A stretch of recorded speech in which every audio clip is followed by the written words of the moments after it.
Leading with your heart means that, everything that you do lovingly, and you do for your people and for yourself.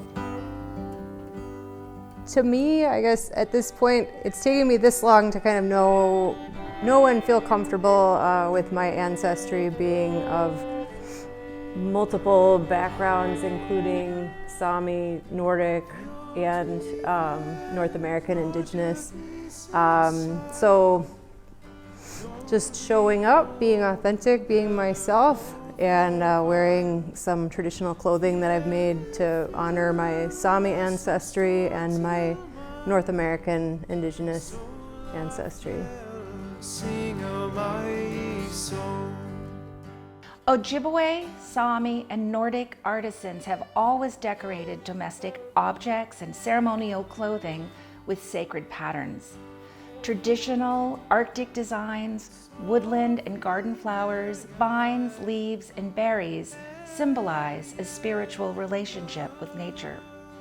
Today, artists in this exhibition are preserving, reinterpreting, and revitalizing cultural patterns. They are exploring and honoring their cultural roots and ancestral traditions through art. It is our hope that this exhibition encourages your own artistic curiosity.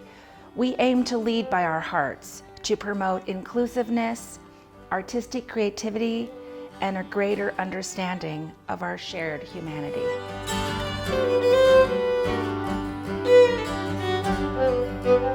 I'm Wendy Savage, and I'm the curator of this exhibition. I'm an enrolled member of the Fond du Lac Reservation and have been an artist for the last 50 years. In this show, what we wanted to do is the reflection of all the cultures and the universality that they all have with it, because there's many symbols that are used all across many cultures. Like the Ojibwes are known for floral designs. Well, many cultures use floral designs. And one of the unifying things we used in this exhibition is how did they take care of their babies and wrap their babies. Every culture has taken great care of a new baby. Swaddling babies is a tradition that all cultures share. Swaddling or wrapping materials have been made in many ways to keep babies safe and warm.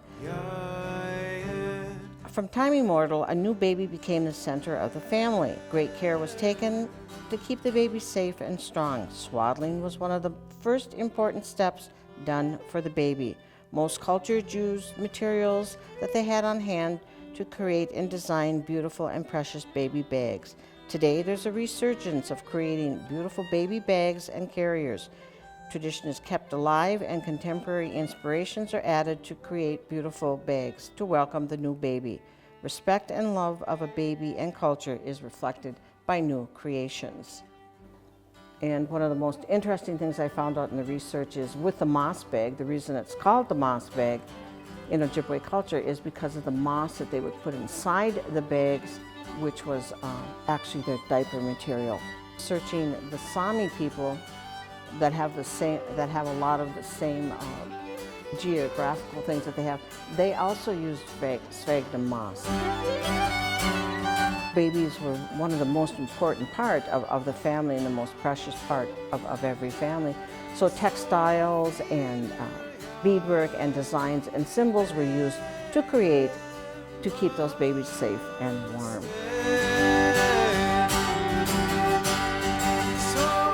Most of my artwork does reflect my Ojibwe culture because I have done in the past a lot of historical research on things, and then we're trying to keep the traditions alive, and then I like to put a contemporary spin on it.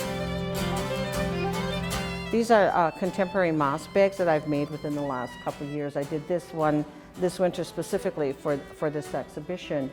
There's actually gold beads on this, real gold beads on this. And then some smaller items like the shells and that, they've been sitting around my house for like 20 years.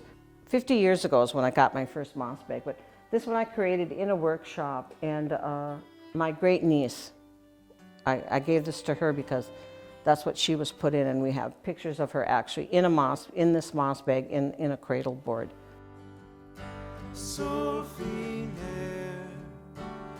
The strawberry is one of the first foods that you get in the spring that you can eat. And the strawberry is called odaman, which means heartberry.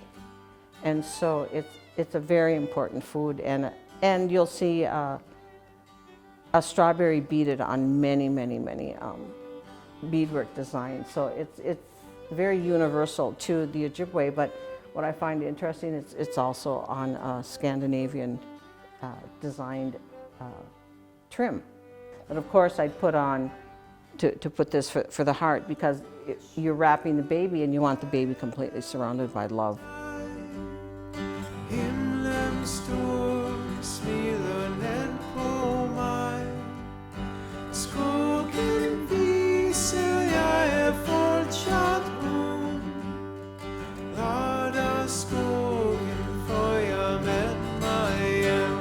I selected a specific artist to be in this show to enhance what we were doing with leading with your heart. And then we also put in a lot of clothing also of the regalia of the Ojibwe, because it's also very important. And the symbols again are used throughout the clothing that they were made.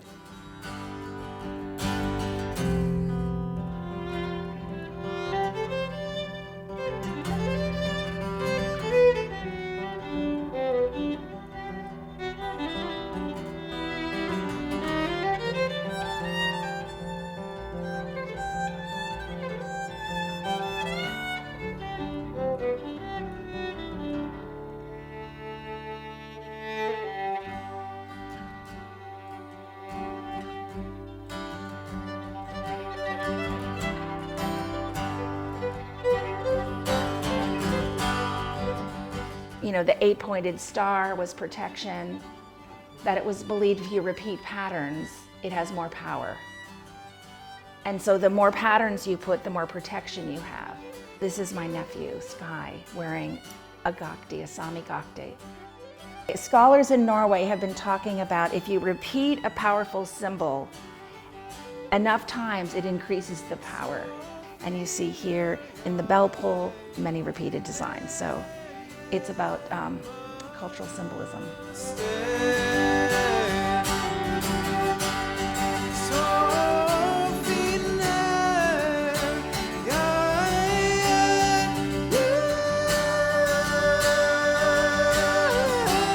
In this piece, I'm looking at Swedish patterns. And this comes from the folkdräkt. And in the folk dress, they have these beautiful designs, prints, and also they have the woven bands. And the woven bands traditionally had a lot of symbolic meaning in them.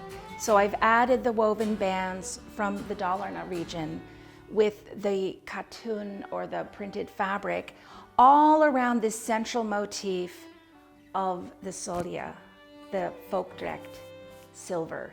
Because silver was always protective. If you wore silver, evil stays away from you. If you have the jingles on it and it makes a little bit of sound, that's more protection. And so in this, you have the crown because it was for Mary Madonna, Queen of Heaven, and then the heart, and then these tree of life pendants.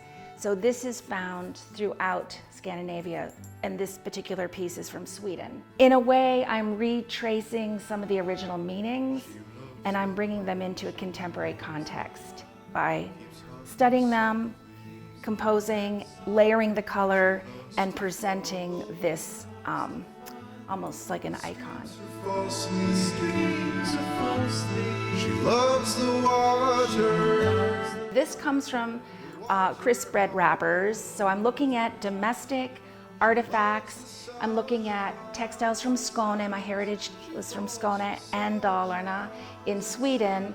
And then I'm combining these all around the round carved cheese mold. I found that these chipped carved butter molds and cheese molds were designed to keep that butter and that cheese from spoiling. So again, it's protecting the food source, or it would be carved onto a barn, or it would be carved onto a bedpost.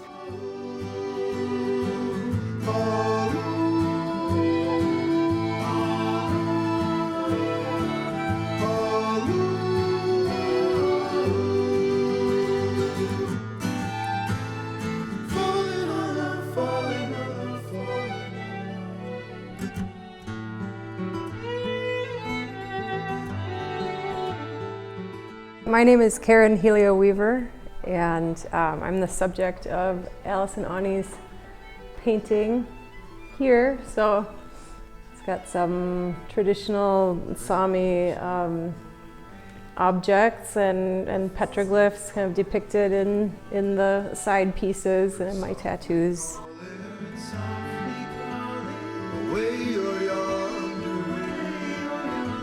This painting is very special. This is Melissa, and she is Ojibwe and Swedish. I was thinking about this painting for some time before I finally had the nerve to send her an email. You don't know me, I know, but I would love to paint you in your Ojibwe regalia and in your Swedish folk dress. And I took designs from her Swedish shawls. I added in some more of the band weaving from Dalarna, Sweden. And the whole title of this exhibit came from something Melissa had said. When she was in Sweden, she was given her solja, her pin, her folk dress pin, the silver pin. And they said to her, "We lead with our heart." And she immediately said, "That's what we say in Ojibwe." And when I heard that story, that's it. I said, that is the title of this whole exhibit, Leading with Our Hearts. In this, I've added a few things that she didn't have. I added her bag, I added different straps, but that is Melissa in her regalia, Swedish and Ojibwe.